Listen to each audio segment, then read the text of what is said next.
वजूद के लिए और मैं मजहबी आपके खुदा लिए के अपने नाज़रीन के लिए अदम वजूद के लिए अपने नाज़रीन के लिए खुदा के अदम वजूद मैं अपने नाज़रीन के खुदा लिए के अदम वजूद के लिए ठीक है, मैं अपने नाज़रीन के लिए स्क्रीन के ऊपर ये जरूर दिखाना चाहूंगा।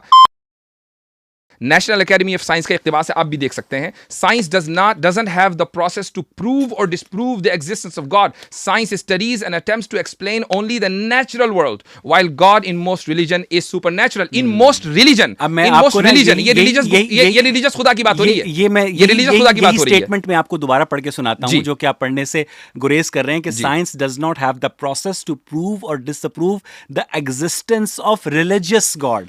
ठीक है, सॉरी जो नेचुरल गॉड है। Okay, exactly. मुझे ये बताइएगा कि ये तो मैं भी कह रहा हूं, यही तो पढ़ लीजिए, तो मैं कह रहा हूं आगे पढ़ लीजिए। Science studies and attempts to explain only the natural world while God in most religion. ठीक है, तो बात हो रही है मैं भी यही कह रहा हूं कि जो आप ये नहीं कह रहे, आप ये कह रहे हैं कि साइंस को हम रिलीजियस गॉड को डिसअप्रूव करने के लिए इस्तेमाल कर सकते हैं। एथीस्ट है वो मजहबी खुदा को डिसअप्रूव करता है और बीइंग एन एग्नोस्टिक कैसे करता है? साइंस है ना, साइंस के जरिए। साइंस को तो आप इस्तेमाल नहीं कर सकते। साइंस एकेडमी की ये इख्तिबास है, गॉड के लिए, national academy of science, God के लिए। मैं तो आपने सुन लीजिए, मैं रिलीजियस पैराडाइम के बाहर मजहबी खुदा को साइंस के जरिए डिसप्रूव कर सकता हूं। आपने अभी बोला, और अभी मैंने नेशनल एकेडमी ऑफ साइंस का इख्तिबास दिखा दिया इन मोस्ट रिलीजन। इसका मतलब ये कि इस इख्तिबास के अंदर रिलीजियस खुदा की बात हो रही है।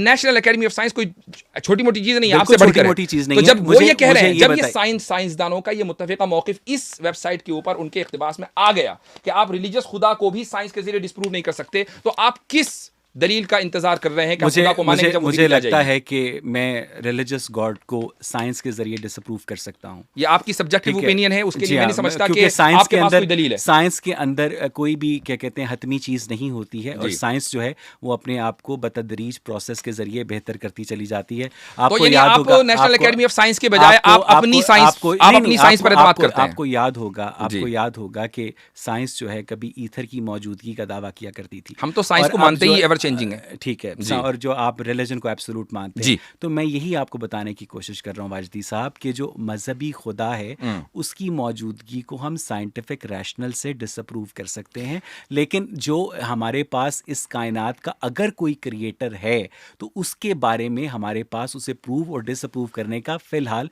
कोई साइंटिफिक इंस्ट्रूमेंट या मेथड नहीं है ना। ये बात, इस इख्तिबास को आप मुस्तरद कर रहे हैं? Science academy, national academy of science अपना मौकफ दे रहा हूं। इस इख्तिबास को मुस्तरद माने? मैं आपको अपना मौका, अगर ये उससे मुस्तरद होता है तो ये आपकी मर्जी। नहीं, आप मुझे बता दें सर, आपका ही मौक़िफ़ पूछ रहा हूं कि ये इख्तिबास आपके नजदीक काबिल कबूल है या आप इसको जो है रद्दी की टोकरी में डाल रहे हैं? मेरी बात के जवाब के नतीजे में ये मुस्तरद होता है, ये मुस्तरद नहीं होता है, हो रहा है या नहीं, मैं पूछ रहा हूं। उसका फैसला आप क्या समझते हैं? मुझे लगता है कि हम साइंटिफिक रैशनल की मौजूदगी में अगर रिलीजियस गॉड को हम मुस्तरद कर सकते हैं तो ये एक बहुत ही वाज़े और ऑब्जेक्टिव बात है। मुझे अपने हिसाब से बता दीजिए कि आपके इस मौक़िफ़ से ये इक़्तिबास मुस्तरद हो रहा है या नहीं हो रहा है? आई डोंट नो, आप बताइए। मुझे लगता है कि अगर इस क्या जैसे कि इसमें लिखा है कि only the natural world while God in most religions is supernatural. Science का मसला जो है ना वाजदी साहब, वो वाई नहीं है, साइंस का मसला हाउ है। और आप मुझसे मजहब से पूछ रहे हैं कि हाउ बताएं? एग्जैक्टली, क्योंकि मजहब तो बता सकता है ना,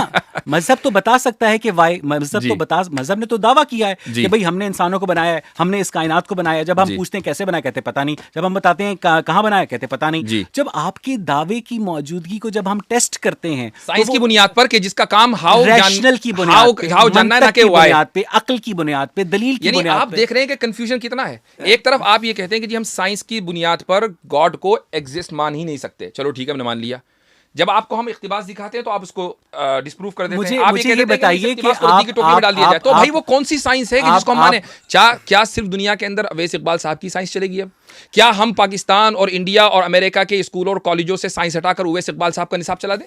मनकुलाती शहादत की बुनियाद पर अगर आप अपने मजहब को ठीक साबित कर रहे हैं या अगर आप अपने खुदा को ठीक साबित कर रहे हैं तो मुझे आपसे हमदर्दी है। ये दलील इल्जामी है जनाब, दलील तहकीकी नहीं है। मैं इस पर डिपेंड नहीं करता। मनकुलाती शहादत का मुंतज़िर हूं आपसे। अगर आप इस पर डिपेंड नहीं करते हैं तो आप इसका सहारा क्यों ले रहे हैं? आप डिपेंड करते हैं, इसको बोलते हैं दलील इल्जामी। मैं तो आप समझते हैं दलील इल्जामी को किसको कहते हैं? बुनियादी जी मुझे पता है, मुझे उर्दू आती है। आप मेरा वक्त जाया कर रहे हैं। नहीं, मुझे आपसे सिर्फ ये जानना है, मुझे आपसे चलिए मैं बता देता हूं। नहीं सर, ऐसे ना करें ना सर, मैं इससे ज्यादा कर सकता हूं। वैसे मैं इससे ज्यादा कर सकता हूं। मुझे ये बताइएगा, जो मुझे जानने में दिलचस्पी है कि जब हम आपसे ये पूछते हैं कि खुदा ने आदम को एक स्पेशल तख्लीक के तौर पर पैदा किया और उसकी पसली से हव्वा को पैदा किया, तो आप कहते हैं हाँ जी ऐसा ही हुआ। जब हमसे ये पूछते हैं कि जो चिंपैंजी है उसको और उसकी मादा को कैसे पैदा किया, तो आप कहते हैं कि ये साइंस का जो रेम है। ठीक है, मुझे ये बताइएगा, हमारी हिदायत चिंपैंजी के ऊपर डिपेंड नहीं करती। नहीं, मुझे मेरा सवाल ये, मुझे ये बताइए चिंपैंजी को और चिंपैंजी की मादा को आपके खुदा ने कैसे पैदा किया? जिस तरीके से आदम को पैदा किया होगा। अच्छा, उसको भी यानी कि चिंपैंजी का मट्टी का पुतला बनाया और उसमें रूह फूंकी और उसकी चिंपैंजी की जो पसली है उसकी मादा पैदा की।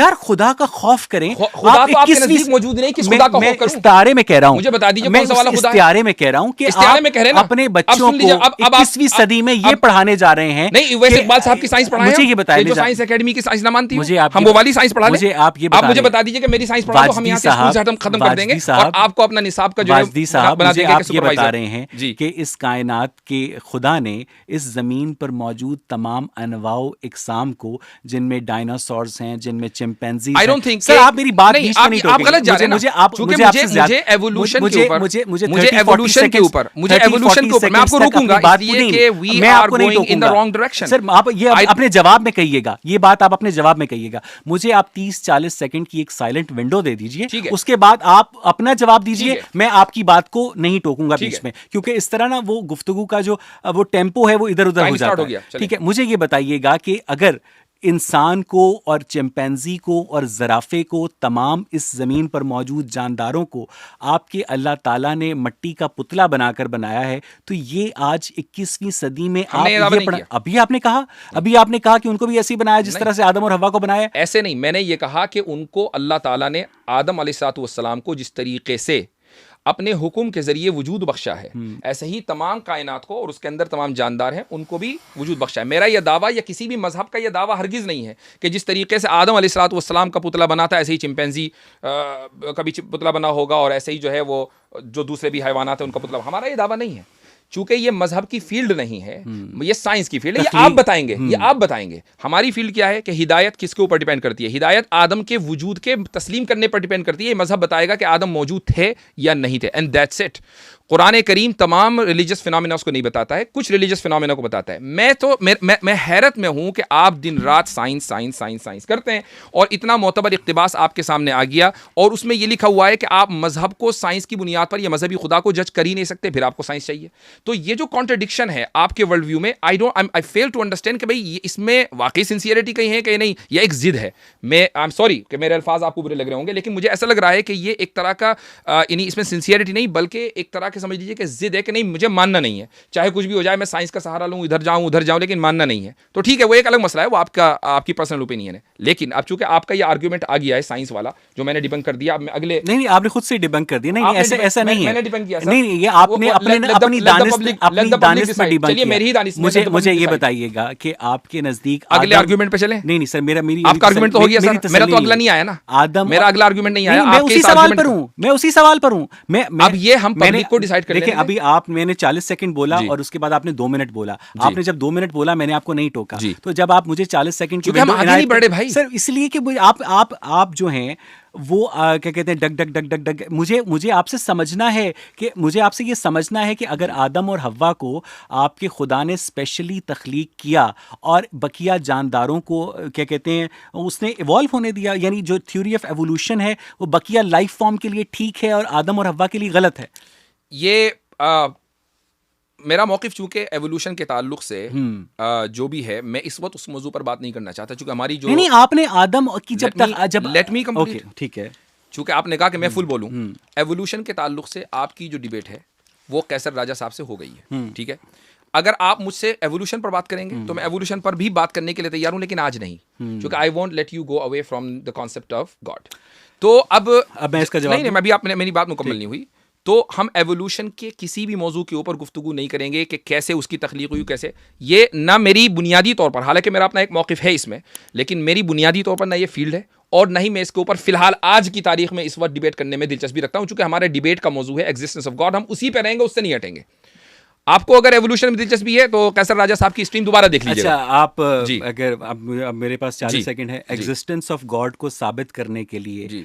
आप आदम और हव्वा की तख्लीक का सहारा ले रहे हैं। नहीं ले रहे हैं। ले रहे हैं। नहीं ले रहे हैं। आपने कहा कि नहीं ले रहे हैं, सर। आपने कहा कि नहीं ले रहे हैं। अल्लाह ताला ने नहीं ले इंसान रहे हैं, को सर। पैदा मैंने जवाब किया। दे दिया, नहीं ले रहे हैं। मैंने आपको टोका बीच में। सर मैं जवाब मुझे दे रहा आप हूं। बात ही नहीं पूरी करने जी। देते। मुझे आप बात ही नहीं पूरी करने जी। देते। आपने मुझे ये बताया यहाँ पर कि आदम को मिट्टी के पुतले से बनाया गया और उसकी पसली से हव्वा को पैदा किया गया। तो आपने ये यहाँ पर कहा, अगर ये आपका मौजू नहीं था तो ये आपने क्यों कहा? ये आपके सवाल के जवाब में कहा, आपके सवाल के जवाब में कहा। अब मुझे बोलने नहीं दीजिए। आपने आप मुझे आप 40 सेकंड हो गए थे इसलिए मैंने बोला। नहीं हुए थे 40 सेकंड। ठीक है, आप मुझे 1 मिनट दीजिए, मुझे अपनी बात पूरी कर लेने दें। और उसके बाद इसके बजाय 1 मिनट ले लीजिए। आपने ये कहा कि अल्लाह ताला ने इंसान को, आदम को बनाया, मिट्टी के पुतले से बनाया और उसकी पसली से हव्वा को तख्लीक किया। जब मैंने आपसे पूछा कि 9 माह की पैदा किया या 18 साल की पैदा किया तो आपने कहा मुझे नहीं पता। उसके बाद मैंने जब आपसे ये पूछा कि जो बकिया लाइफ फॉर्म्स हैं, वो जो इसमें ज़राफ़ा है, चिंपैंजी है, वो इवॉल्व हुए या क्रिएट हुए, ये इसलिए आज की बहस का टॉपिक बनता है वाजदी साहब, क्योंकि हम क्रिएटर पर बात कर रहे हैं और आप क्रिएशन को दुरुस्त मानते हैं। और जब आप क्रिएशन को जस्टिफाई कर देंगे तो आप क्रिएटर को जस्टिफाई कर देंगे, और जब आप क्रिएशन को ही जस्टिफाई नहीं कर पाएंगे और क्रिएशन का जो गैप है इंसान के फहम में, वो एवोल्यूशन पूरा करता है। इसलिए ये टॉपिक उससे हटकर अलहदा टॉपिक नहीं है वाजदी साहब। अब मेरा आपसे 1 मिनट हो गया। मेरा सवाल मेरा आपसे 1 मिनट तक क्या था? ठीक है, ये मेरी तमहीद थी। तमहीद 1 मिनट की तो सवाल, अब मुझे इसका जवाब तो देना है, मेरा का भी तो जवाब चलें, आप जवाब दें। आपने जो कहा कि नहीं जी हमने क्रिएशन का दावा किया चूंकि हमने क्रिएटर के वजूद के कायल हैं, और क्रिएशन को हम साबित करते हैं गलत चूंकि हम एवोल्यूशन के ऊपर बिलीव करते हैं। आपने ये बात कही है, ठीक है। क्या आप मुझे ऑब्जेक्टिवली और डेफिनेटिवली ये साबित करके बता सकते हैं कि एवोल्यूशन को मान लेने का मतलब खुदा का इनकार होता है? क्योंकि आपके नज़दीक मेरी बात ना करें, मैं ऑब्जेक्टिवली बात कर रहा हूँ। क्योंकि जनरली ओपिनियन यही है ऑब्जेक्टिवली। हाँ, ऑब्जेक्टिवली वो जनरली नहीं होता सर, क्योंकि खुद अब मेरी बात पूरी नहीं होने देते ना, बीच बीच में वो टहोका देते हैं जी। द थिंग इज़ कि जो जनरली जो मजहबी तबका है वो क्रिएशन को दुरुस्त मानता है और एवोल्यूशन को गलत मानता है। वो गाइडेड भी तो हो सकता है ना सर। मेरी पूरी बात ही नहीं होने देते आप बीच में। आप जब मैं आपको, मुझे ठीक है, लगता है कि मुझे 1 मिनट दीजिए, उसके बाद आप 1 मिनट दीजिए। जी। अब ये जो आप बार बार मुझे दरखास्त कर रहे हैं ना 1 मिनट की, अगर इसकी हम क्लिप बनाए तो 10 मिनट की हो जाएगी सर। ठीक है, तो जल्दी से एग्जैक्टली। तो मैं उस तरह, मुझे लगता है कि फ्रीक्वेंटली आपको नहीं बीच में उचकता हूँ। तो जो साइंस है वो एवोल्यूशन के ज़रिए लाइफ फॉर्म को एक्सप्लेन करती है, और मज़हब जो है जनरली क्रिएशन के ज़रिए एग्जिस्टेंस को एक्सप्लेन करता है। तो जब क्रिएशन और एवोल्यूशन की आपस में क्या कहते हैं टसल होती है, तो उस वजह से हम उस क्रिएटर की मौजूदगी के ऊपर सवाल उठाते हैं, जिसको यही नहीं पता कि जो वायरस है उसको उसने कैसे बनाया, बैक्टीरिया को उसने कैसे बनाया। अब आप मुझे ये बता, अब मैं अपना सवाल ले लेता हूँ एक सिंपल सी टर्म। नहीं, मेरी बात का तो इसका जवाब तो फिर मैं दूंगा ना। ठीक है, आपका सवाल। आप ये कह देते हैं कि ये आपको नहीं पता और फिर आप आगे निकल जाते हैं, तो मैं उसका जवाब तो दूंगा ना। आपकी इस गुफ्तगू से अभी तक ये साबित हुआ कि आपकी जो सब्जेक्टिव साइंस है उसके मुताबिक एवोल्यूशन जो है वो क्रिएशन के खिलाफ, खुदा के खुदा होने के खिलाफ, मजहबी खुदा के खुदा होने के खिलाफ सबूत बन सकता है।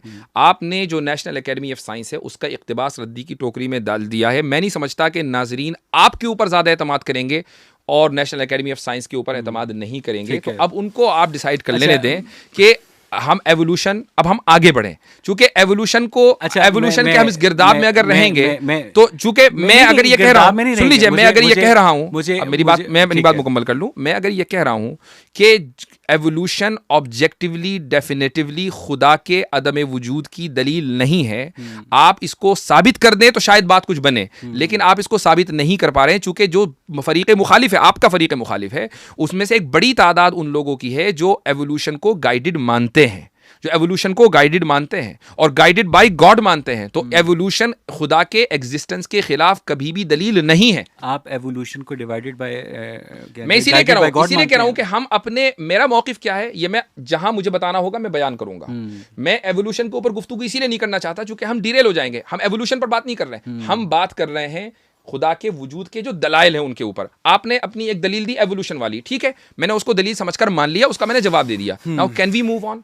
मुझे मुझे मेरा मेरा मसला हल नहीं हुआ ना। मैं आपसे सिर्फ और सिर्फ ये पूछने की कोशिश कर रहा हूँ कि अगर जो मज़हब है वो क्रिएशन के ऊपर खड़ा है और साइंस जो है एवोल्यूशन के ऊपर खड़ी है, ठीक है। आपने ख़ुद मुझे ये कहा कि अल्लाह ताला ने इंसान को मिट्टी के पुतले से बनाया और आदम के उसकी पसली से हव्वा को पैदा किया। तो मुझे ये बताइए कि ये डिवाइनली गाइडेड एवोल्यूशन कैसे है? ये तो स्ट्रेट अवे क्रिएशन है। तो यानी आप ये कहते हैं कि एवोल्यूशन जो है वो गाइडेड कभी नहीं हो सकता। एवोल्यूशन होता ही रैंडम। अगर एवोल्यूशन गाइडेड होता तो उसमें हेमोफीलिया, थैलेसीमिया, जेनेटिक डिजीजेस, तो हम दो सर एक धड़ वाले बच्चे करें। आप मुझे ये बताइएगा कि आप अपने क्रिएटर को, आपने अपने क्रिएटर के हक में ये कहा कि क्रिएटर जो है इंसान को मिट्टी के पुतले से बनाता है और उसकी पसली से हव्वा को पैदा करता है। जब मैंने उसके अगेंस्ट आर्ग्यूमेंट दिया तो फिर क्या वजह है वाजदी साहब कि इंसान का, होमोसेपियंस का और चिंपैंजीज का जो डीएनए है वो 99% सिमिलर है, उसका बोन स्ट्रक्चर सिमिलर है, उसका मैंने नहीं टोका आपको, मुझे कर लेने, मैं भी आपको नहीं टोकूंगा। तो आपको बहुत जल्दी है नंबर 1, नंबर 2, नंबर 3, नंबर 4 करने में। मुझे जल्दी नहीं है, मैं आपसे हारने को भी तैयार हूं। मेरे पास टाइम की लिमिटेशन है हमारे पास। मैं आपसे हारने को, मुझे आप सिर्फ और सिर्फ मैं आपके पास 10 दफा हाजिर हो जाऊंगा। हमने कोई बात हार जीत की नहीं हो रही मेरे भाई। एग्जैक्टली, मैं यही समझने की कोशिश कर रहा हूं कि आप जब खुदा की क्रिएशन आदम को मानते हैं, जब आप खुदा की क्रिएशन आदम की पसली से हव्वा का वजूद मानते हैं, तो मुझे ये बताइएगा कि बकिया जानदार जो हैं उस क्रिएशन से एनाटॉमिकली, फिजियोलॉजिकली, हार्मोनिकली क्यों कॉरेस्पॉन्ड करते हैं? बताइए। इसलिए कि एक ही खुदा से आए। अच्छा, अगर वो एक ही खुदा से आए हैं तो इसका मतलब ये है कि वो भी क्रिएट हुए हैं, वो इवॉल्व नहीं हुए। इवॉल्व हो सकते हैं या हुए हैं? हो सकते हैं।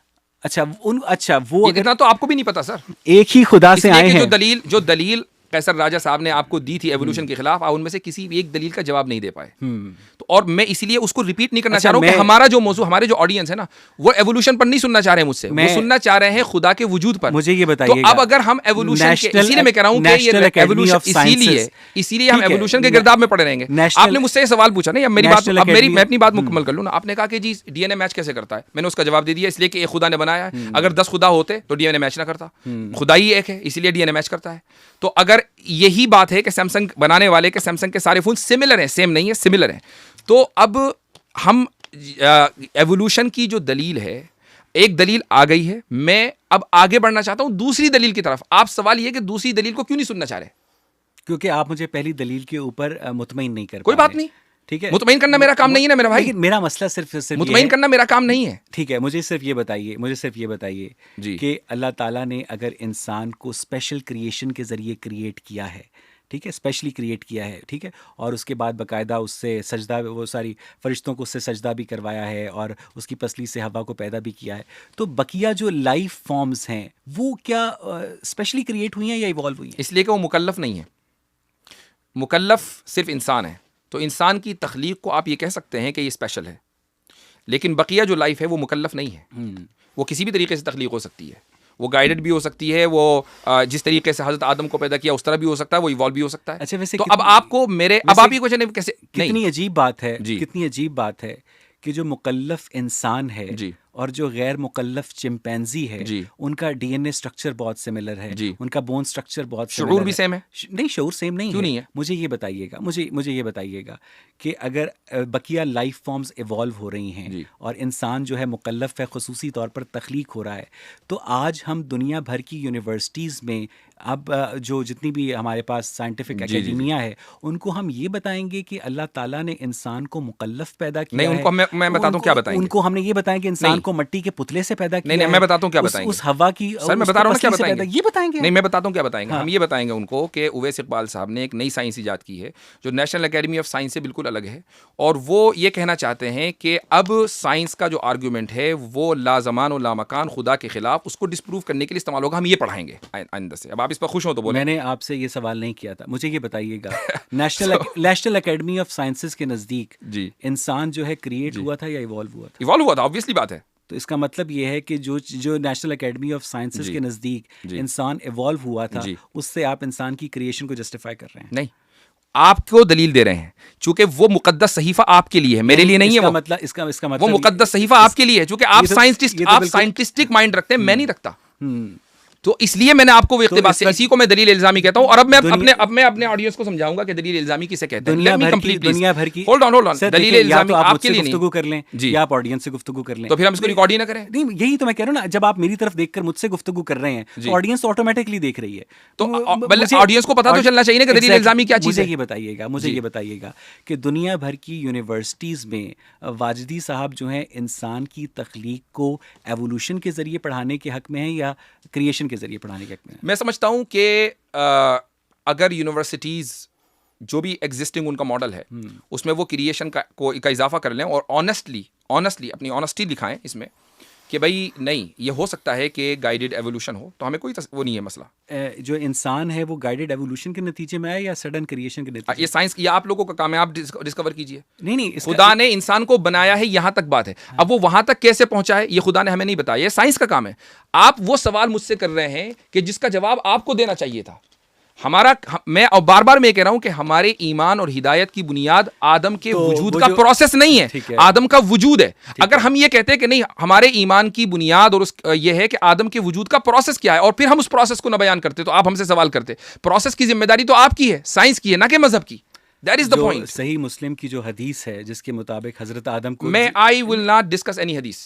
I will not discuss any hadith। ठीक है, हम ये चीज डीरेल हो जाएगी। डीरेल हो जाएगी। हजरत आदम जो है जुम्मे के दिन असर के और इशा के दरमियान पैदा हुए। वाह, ये गलत है। आप अभी भी उसी आर्गुमेंट पे लटके हुए हैं कि जिस आर्गुमेंट का जवाब कैसर राजा ने दिया। आप दे देना सर, कैसर राजा का आर्गुमेंट आप दे देना। उनका जवाब याद है आपको? ये हदीस जो है, उनका जवाब याद है गलत आपको? है। उनका जवाब याद है? हदीस गलत है। नहीं, बिल्कुल नहीं है। उनका जवाब याद है आपको? मुझे बता दें कि उनका जवाब याद है? सही मुस्लिम की हदीस के मुताबिक आदम जुम्मे के दिन असर और इशा के दरमियान पैदा हुए, ये गलत है?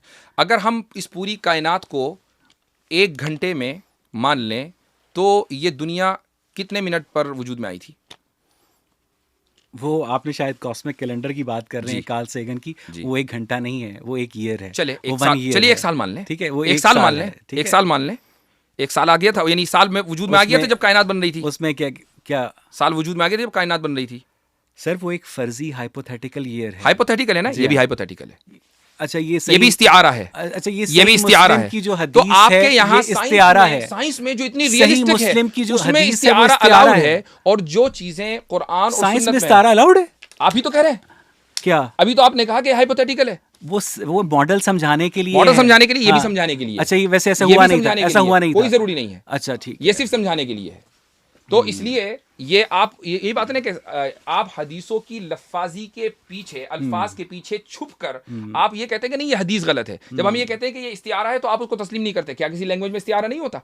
साइंस में नहीं होता, लैंग्वेज में इस्तिआरा होता है। और हदीस अरबी ज़बान में जिसमें सबसे ज़्यादा इस्तिआरात होते हैं, और ये हमें समझाने के लिए है। कोई भी आदमी ये बिलीव नहीं करता कि यार चलो असर की नमाज का वक्त हो गया, जुमा के दिन अब पढ़ें, हज़रत आदम को याद करते हैं, क्योंकि हज़रत आदम की इसी वक्त तख्लीक हुई थी। एक भी मुसलमान आपको ऐसा नहीं मिलेगा। हम अगर ये होता ना कि उसका मतलब यही होता कि जुमा के दिन असर के बाद लिटरली हज़रत आदम अलैहिस्सलाम को इतने बज के इतने मिनट पर क्रिएट किया था, तो सारे मुसलमान उस वक्त खुदा को याद कर रहे होते, चूँकि हमारी तख्लीक का आगाज़ उस वक्त हुआ है। लेकिन हम में कोई नहीं याद करता, याद करते हैं खुदा को, और हम वक्त याद करते हैं। उसका ताल्लुक सिर्फ असर के बाद से जुमा के दिन के लिए नहीं है। सही बुखारी की हदीस है कि अगर नहुसत, अगर नहुसत, ओवैस भाई, मुझे मेरे सवाल की क्वालिटी को आप कैसे जज कर सकते हैं? मुझे ये बताइए, क्योंकि इस तरह तो आपका जिस दिल को हदीस को दिल करेगा आप उसे इस्तिआरा कह देंगे, और जिस हदीस को आपका दिल करेगा उसको आप हकीकत कह देंगे। अगर मैं आपके सामने सही बुखारी की हदीस रखूं कि नहुसत होगी तो औरत में होगी, घोड़े में होगी या मकान में होगी, आप इसको इस्तिआरा कहेंगे, हकीकत कहेंगे? आपका दिल करेगा इस्तिआरा कह देंगे, आप कहेंगे हकीकत कह देंगे। जिस आयत का दिल करेगा आप उसे इस्तिआरा कह देंगे, जिस आयत का दिल करेगा आप उसे हकीकत कह देंगे। एक्जिस्टेंस ऑफ गॉड से हटकर इन पर क्योंकि मुझे ये बताइएगा कि ये हदीसें गॉड के मुबय्यना मैसेंजर की हैं। Let me complete. अगर हम रिसालत के ऊपर बात करेंगे तो हम हदीसों के ऊपर बात करेंगे। हम रिसालत के ऊपर बात ही नहीं कर रहे हैं। आपने और मैंने जिस मौजू के ऊपर इत्तफाक किया था और जिस मौजू से शुरुआत की थी वो एक्जिस्टेंस ऑफ गॉड है, रिसालत नहीं है। ठीक है, क्योंकि रिसालत नहीं है। रिसालत जो है, रिसालत डिपेंड करती है, रिसालत डिपेंड करती है। बहुत बड़ा दावा है भाई, जब हम उस दावे पर आएंगे तो उस पर दलील देंगे ना। अभी तो हम उस दावे पर बात ही नहीं कर रहे। मजहब के तो अगली दलील, मजहब के 100 दावे, जिसकी तरफ आपको बहुत जी मैं उसकी तरफ बढ़ रहा हूँ।